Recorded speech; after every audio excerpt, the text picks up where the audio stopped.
Without any further ado, we're going to hand over to the thought leadership for Andrew Shields. So Andy is going to come in as Hiya. well. Hi, Andrew. Hiya. Everything okay?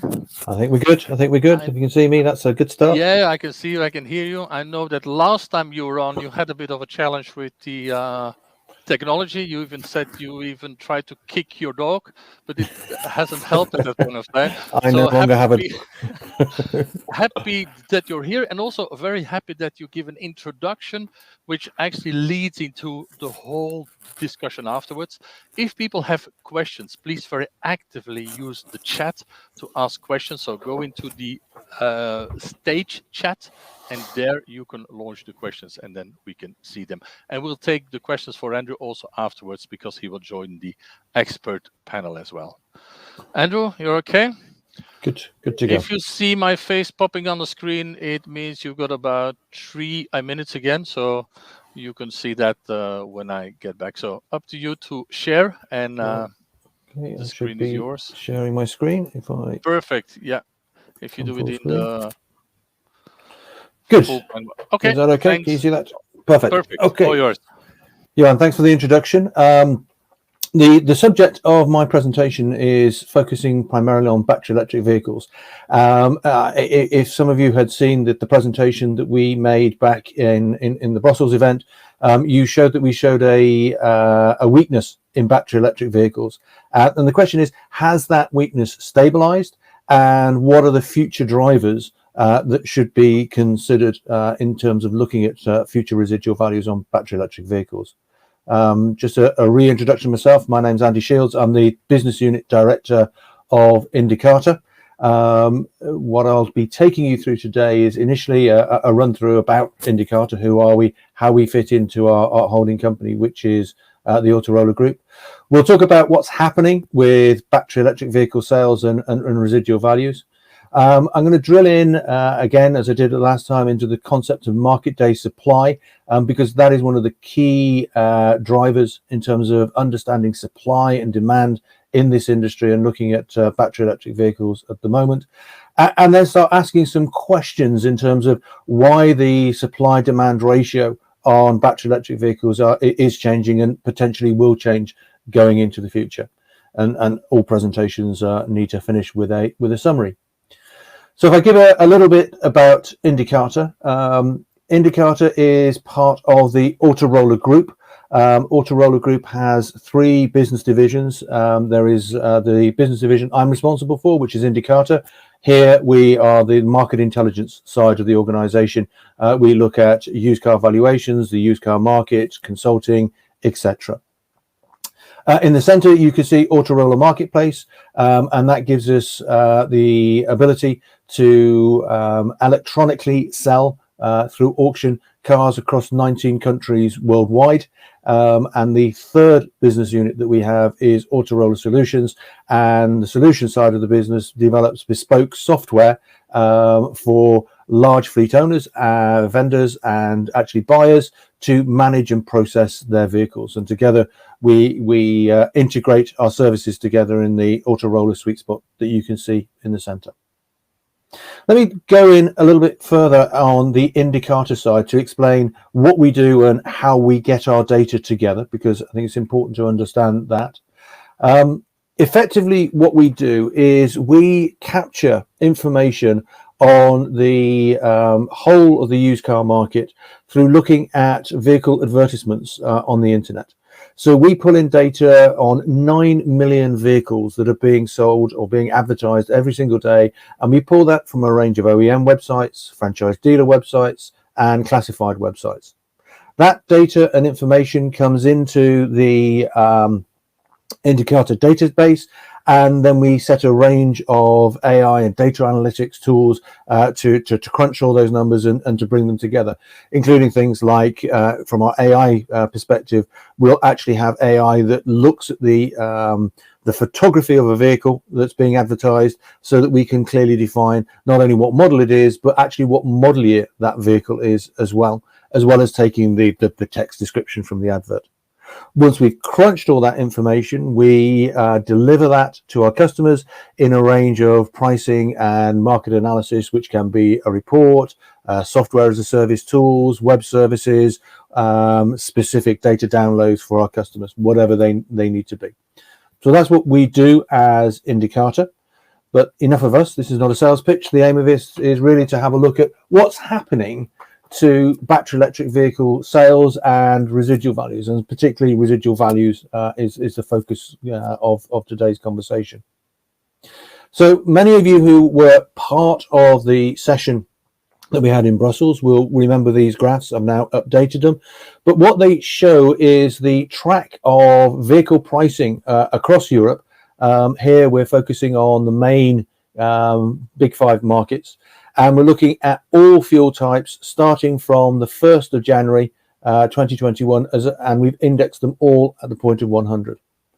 What we can see for what happened over the year is effectively, as we've all experienced as players in the remarketing arena, a growth in terms of pricing. What's been causing that? Well, it's been a lack of supply. Things have become much tighter than compared to where they were before.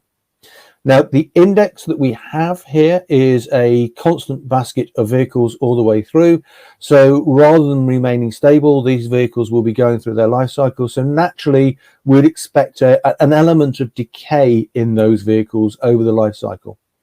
Anything above the red dotted line is growth in terms of pricing. Anything that goes below the red dotted line is a reduction compared to the norms we would normally expect to see within the market.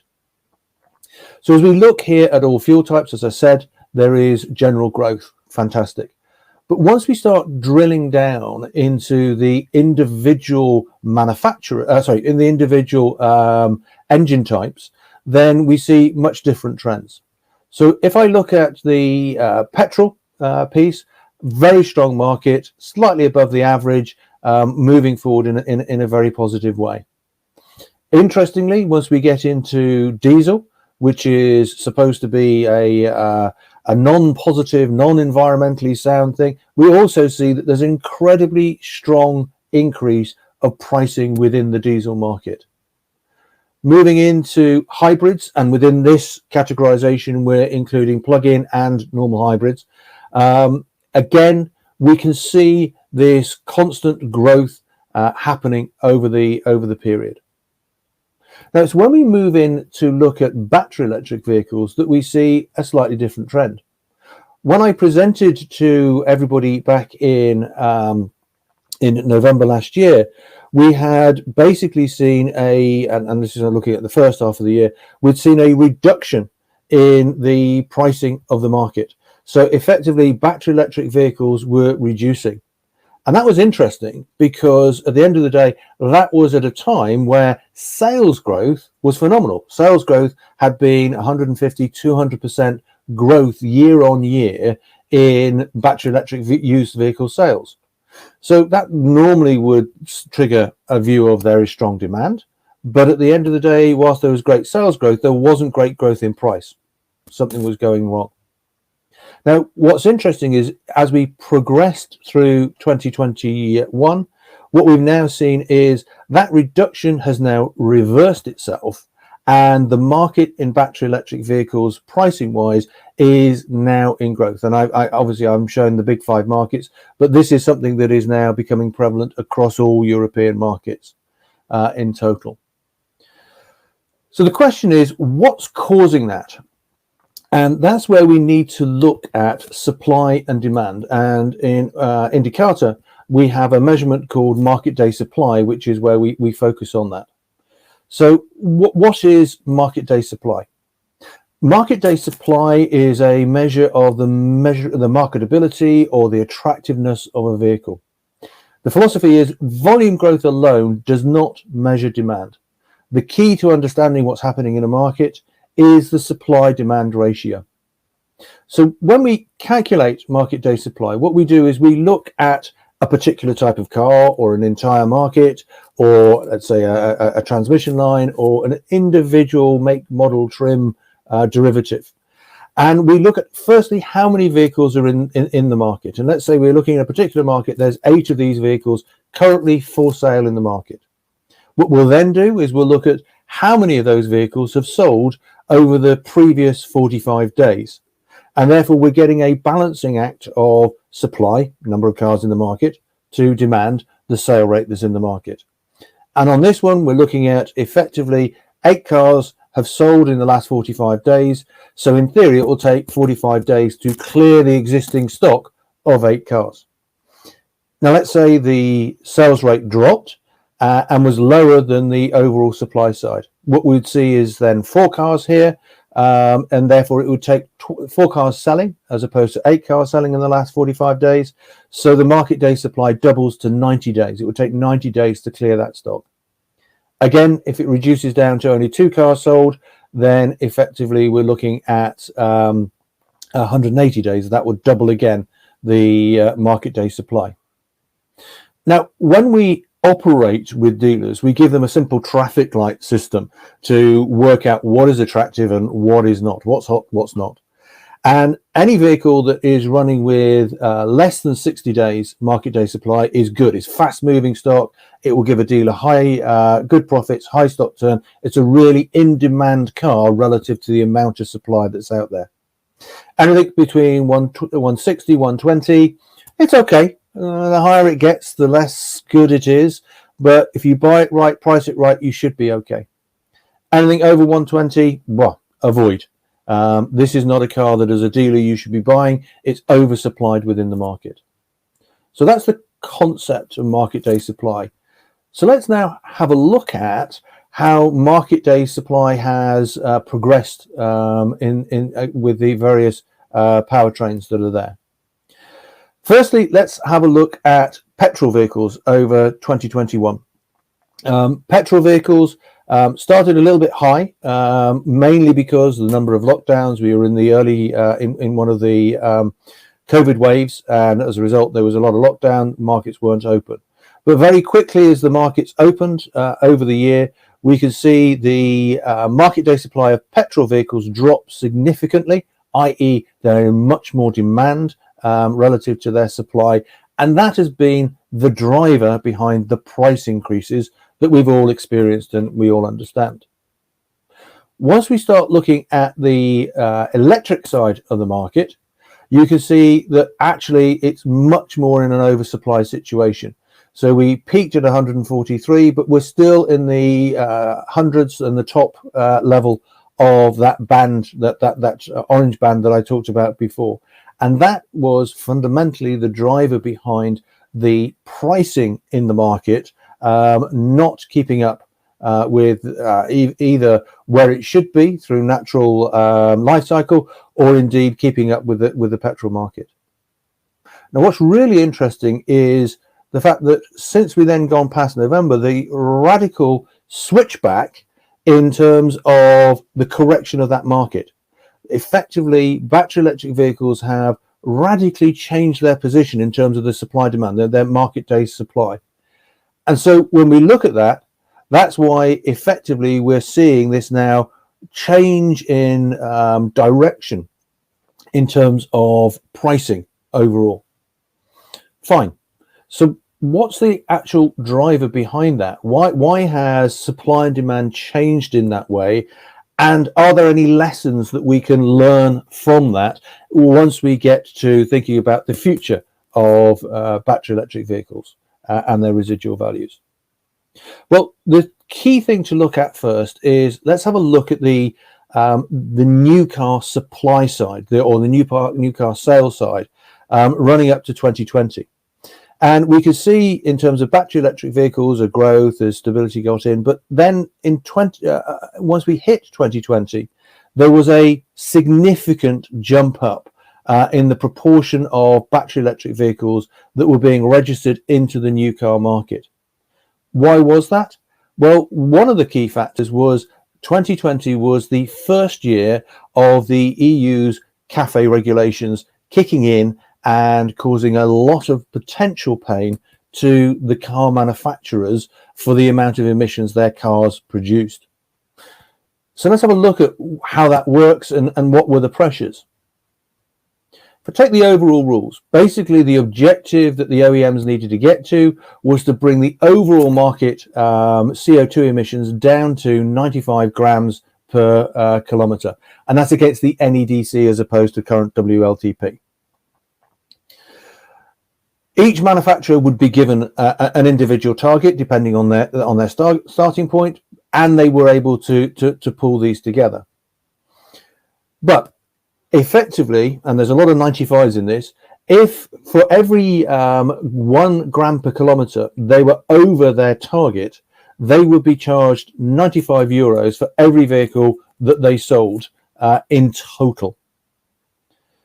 So that means that a manufacturer, let's say, aiming for this 95 grams per kilometre target, actually missing it and only achieving 110 grams per kilometre, would be 15 grams over their target.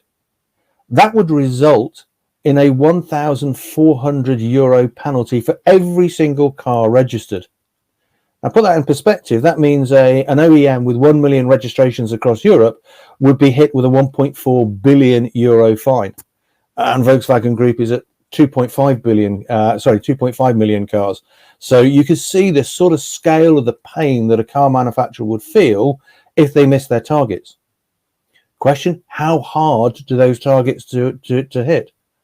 Well, if we look at this graph, what we're seeing is what was the CO2 output of the various manufacturers.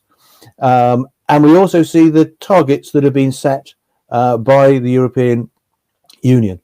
And effectively in 2019, the manufacturers' cars registered produced 122.3 grams per kilometre, and the targets that were being enforced on them were 95 grams per kilometre. A really significant drop down compared to where their run rate was. And the OEMs were at big risk of some massive fines.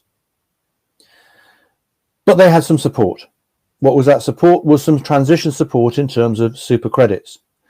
It basically said that actually they're not going to be hit in the first year with everything. For every car that they registered in 2020 that was below 50 grams per kilometre, it would count double. So if you register an extra battery electric vehicle, not only does that 0 grams per kilometre count once, it actually counts twice. So the big incentive there. The second thing is that it was only going to be the worst, the least polluting 95% of cars registered. Or in other words, for every 0 kilometre battery electric vehicle that you register, you push a high polluting, and I'll use a V8 M5 at 350 grams per kilometre, out of the calculation. So again, a big incentive to push battery electric vehicles. In a way, you could actually look at it and say, well, what's each battery electric vehicle registered worth to a manufacturer? Well, between 20 and 30,000 euros in reduced fines per vehicle registered. In some cases, more than that for various reasons. So the OEMs have had a massive incentive to force the market with battery electric vehicle and zero and low emission vehicles in total. And that's effectively what they did. So we saw this overforcing, this big jump up in 2020, and a lot of those vehicles on relatively short cycle because they weren't being absorbed by normal customers who hold their vehicles for 3 years and leasing companies who hold their vehicles for 3 years. So we saw this group of vehicles spin out in early 2021 and creating this oversupply in the market. So what's happening now? Well, CAFE issues are having much less effect. The super credits are reducing. The double counting has dropped down in terms of, it was double counting 2020. It's now only counted back. So zero and low emission vehicles is only 1.3 times in 2022. The 95% rule has gone, so there's no benefit on that front. But actually, the OEMs also had a super credits usage cap. And most of them ploughed into the market so much in 2020 that they've used all their allowances before the end of 2021. So the super credits have less impact. There's less benefit for forcing the market. And indeed, actually, CAFE compliance is less of an issue for the car manufacturers.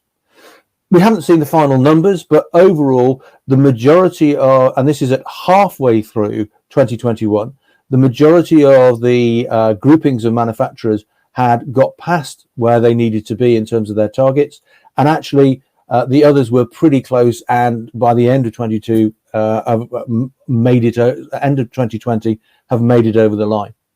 So indeed, overall, most OEMs hit their targets, will hit their targets in 2021 and going forward. And actually, if we look at the commitments that car manufacturers now have in terms of growing the volumes of battery electric vehicles, we're seeing that they will keep them under the CAFE regulations going forward all the way through to 2030. So what we're seeing is a driver that's saying battery electric vehicles supply is coming into balance and price is recovering. However, there's probably a new dynamic to then start thinking about in the battery electric vehicle, and that's the chip shortage. So if we look at the chip shortage, it's now interesting. The manufacturers no longer under pressure to force the market with battery electric vehicles. Actually, conversely, because of the chip shortage, they've got a different pressure. Battery electric vehicles use twice the amount of chips than internal combustion engines use.